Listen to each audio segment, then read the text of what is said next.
Hello बच्चों, कैसे हैं आप सभी लोग। तो आप सभी का स्वागत है स्टडी विद सीमा में। तो जो हमारा पार्ट है हार की जीत जो चल रहा है उसके ठीक है एक्सप्लेनेशन और एक जो हम पार्ट है प्रश्न उत्तर अभ्यास का वो हम कर चुके हैं। तो नेक्स्ट पार्ट हम लेके आए हैं, ठीक है। ये हमारा पेज नंबर जो है 41 से हम ये जो प्रश्न उत्तर है जो अभ्यास है वो हम देखेंगे, ठीक है। तो इसमें जो सबसे पहला है वो हमारा है कैसे कैसे पात्र, ठीक है।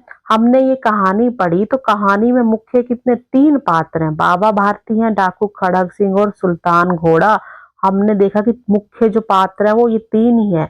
तो इनके गुणों को बताने वाले शब्दों से दिए गए शब्द चित्रों को पूरा करिए। मतलब आपने इन तीनों के बारे में जो इनके गुणों के बारे में बताए ऐसे हमने शब्द लिखने हैं। हमें क्या है शब्द ये देखिए ऐसे दिया गया है।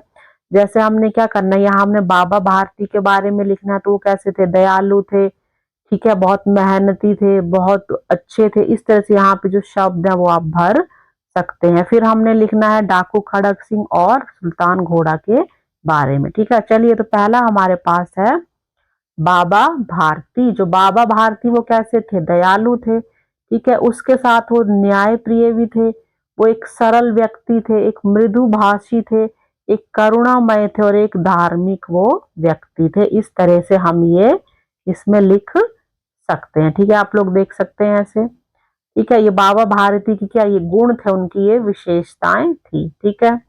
अगला हम देखते हैं, अगला है डाकू खड़ग सिंह। तो डाकू खड़ग सिंह कैसा था, तो डाकू खड़ग सिंह था बहुत ही क्या बाहुबली था वो, ठीक है, बाहुबली था। उसके साथ वो एक चालाक भी था, ठीक है। यहाँ पे ला पे सॉरी आ की मात्रा रह गई है, वो आप लगा लेंगे। चालाक भी था वो, ठीक है।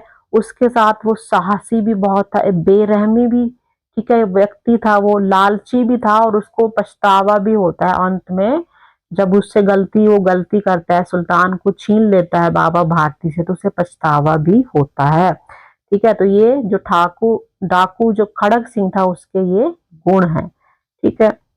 चलिए आगे हम देखते हैं, आगे हमारे पास आता है सुल्तान घोड़ा। हमने जो घोड़ा है सुल्तान उसकी हमने विशेषताएं बतानी है। तो जो वो घोड़ा था वो बहुत ही सुंदर था, उसके साथ सुंदर होने के साथ आकर्षक था, बहुत ज्यादा बलवान था और शक्तिशाली था, और उसके साथ ही वो बहुत तेज दौड़ता था। और वो अपने जो मालिक था उसके प्रति जो बाबा भारती थे बहुत ही ज्यादा वो घोड़ा वफादार था, ठीक है। तो इस तरह से आप ये जो गुण है वो लिख सकते हैं, ठीक है। चलिए आगे देखते हैं। तो ये जो हमने गुण जो हमने देखे, ठीक है, ये जो हमने जो मुख्य पात्र थे बाबा भारती, खड़ग सिंह हो गया, सुल्तान के बारे में हमने जो ये शब्द लिखे हैं वे क्या कर रहे हैं, वे किसी की विशेषता या गुण और प्रकृति के बारे में बताने के लिए उपयोग में लाए जाते हैं। तो ऐसे शब्दों को विशेषण कहते हैं।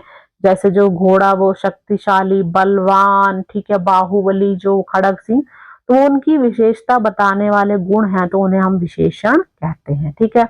अगला जो प्रश्न है वो है पाठ से आगे। तो सुल्तान की कहानी, मान लीजिए यह कहानी सुल्तान सुना रहा है, तब कहानी कैसे आगे बढ़ती। तो हम क्या करेंगे, स्वयं को सुल्तान के स्थान पर रखकर एक कहानी बनाइए, ठीक है। जैसे संकेत दिए हैं कि आप ये कहानी को इस प्रकार बढ़ा सकते हैं, जैसे सुल्तान है तो वो अपने बारे में कैसे बताया कि मेरा नाम सुल्तान है, मैं एक घोड़ा हूं। इस तरह से हम लोग ये शुरू कर सकते हैं, ठीक है।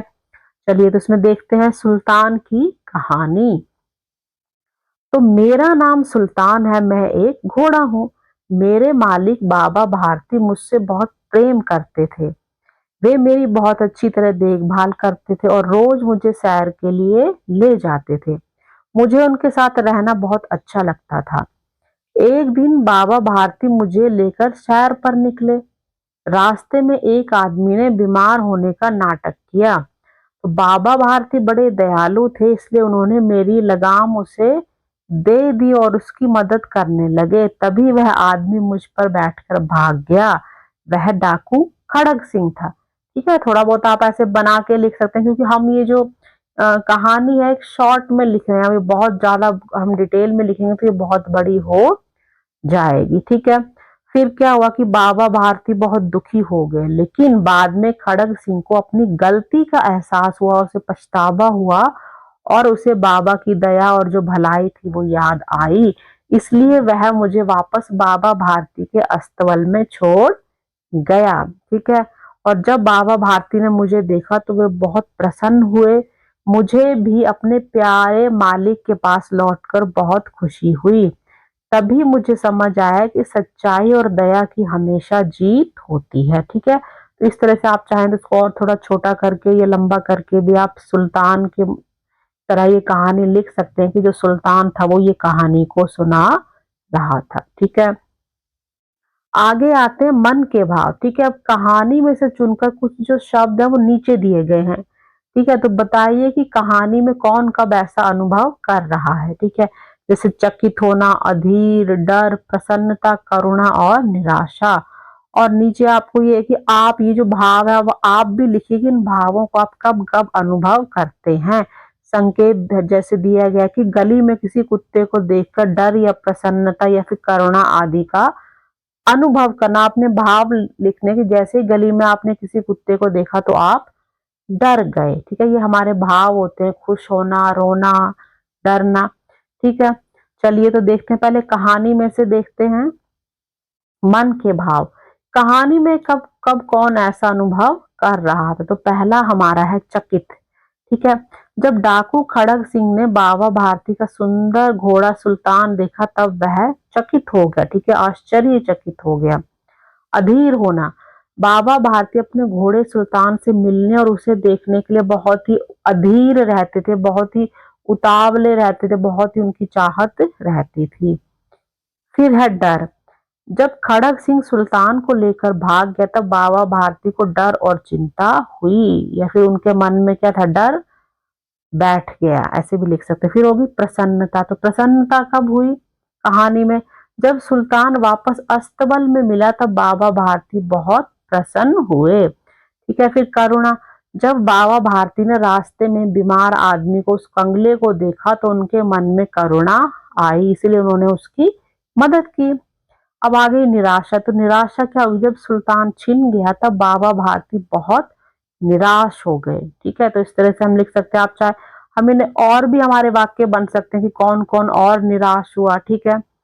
अब अगला ये जो है प्रश्न कि ये जो अनुभव है ये हमने लिखना है कि जब हमें ये भाव जो है अनुभव होता है तो हम कैसा फील करते हैं। जैसे चकित, कि जब मैं कोई नई या अद्भुत चीज देखती हूँ या देखता हूँ तब मुझे आश्चर्य होता है। ठीक है।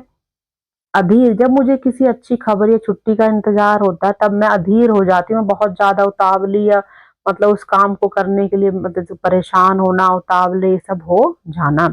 डर, अंधेरे में अकेले जाने पर मुझे डर लगता है। ठीक है। अब आपने इनके जो वाक्य बताने कि कब क्या क्या होता है। प्रसन्नता, जब मुझे अच्छे अंक मिलते हैं तब मुझे प्रसन्नता होती है। ठीक है।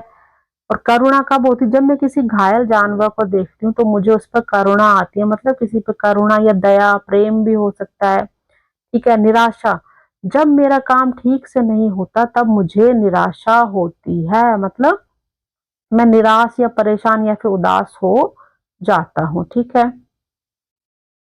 अगला आ गया हमारा झरोखे से। ठीक है। आप जानते ही हैं कि जो लेखक सुदर्शन जिन्होंने यह ऊपर हमने पाठ लिखा है उन्होंने कविताएं भी लिखी है। ठीक है। हमने तो ऊपर पाठ कहानी पढ़ी हार की जीत, उन्होंने कविताएं लिखी हैं, तो उनकी लिखी एक जो कविता यहाँ दी गई है उसे हम पढ़ते हैं। ठीक है। तो कविता का शीर्षक है वह चली हवा। ठीक है। ये भी सुदर्शन के द्वारा लिखी गई है। तो वह चली हवा, वह चली हवा, ना तू देखे ना मैं देखूं, पर पत्तों ने तो देख लिया, वरना वे खुशी मनाते क्यों। वह चली हवा, वह चली हवा। एक छोटी सी प्यारी सी कविता है। इसमें हमें क्या हवा के बारे में बताया गया है कि जो हवा जो चल रही है, ठीक है, ना तो वो तुम देख पा रहे हो ना मैं, मतलब हवा को हम देख नहीं पा रहे लेकिन महसूस कर रहे हैं। और ठीक है, ये देखो पत्ते हिल रहे हैं, जब हमने देखा कि पत्ते हिल रहे हैं तो हमें पता चल रहा है कि हवा चल रही है। ठीक है। और पत्ते हिल रहे हैं तो उसका मतलब वो खुशी मना रहे हैं। ठीक है। वह चली हवा, और इस तरह से देखो ये हवा चल रही है, इधर उधर बहुत तेज हवा चल रही है। ठीक है। ये सुदर्शन जी के द्वारा लिखी गई थी। अब साझी समझ में क्या पूछा गया है कि ये जो कविता में आपको क्या अच्छा लगा, या आपने क्या करना है, चर्चा करके अपनी लेखन पुस्तिका में लिखिए।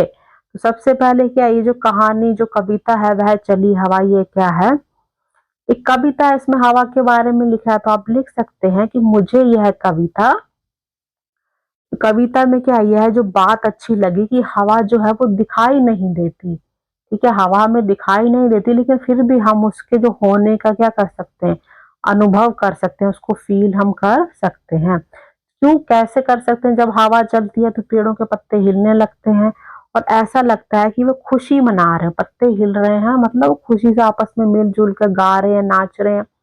और कविता सरल और सुंदर है तथा हमें प्रकृति की छोटी छोटी बातों को ध्यान से देखने की हमें क्या सीख देती है, ठीक है। हवा के चलने का चित्र बहुत अच्छा और रोचक ढंग से बताया गया है कि किस तरह से जो हवा है वो चल रही है, ठीक है। तो ये हमने कविता में देखा, हमें क्या चीजें उसमें अच्छी लगी, ठीक है। फिर लास्ट आपका है खोजबीन के लिए। तो जो सुदर्शन जो लेखक है इस कविता और पाठ के, उनकी कई जो क्या है रचनाएं पुस्तक में दी गई है, ठीक है। पुस्तक में जो यहाँ पे स्टार्टिंग में QR कोड बना गया है, वहां पे आप जाके उसको उस पे आप देख सकते हैं, स्कैन कर सकते हैं, फिर उसमें आपका क्या इंटरनेट या लाइब्रेरी की सहायता भी ले सकते हैं और इनके बारे में और इनकी कविताएं और जो कहानियां हैं उनको पढ़ सकते हैं, ठीक है। तो इसके साथ ही आपका ये जो पार्ट था वो यहीं पे आपका क्या होता है, खत्म होता है। अब आपका हम नेक्स्ट वीडियो में आपका नेक्स्ट जो चैप्टर है वो स्टार्ट करेंगे। तो वीडियो अच्छा लगा है तो इसको लाइक शेयर जरूर करिए और चैनल सब्सक्राइब जरूर करिए। Thank you very much.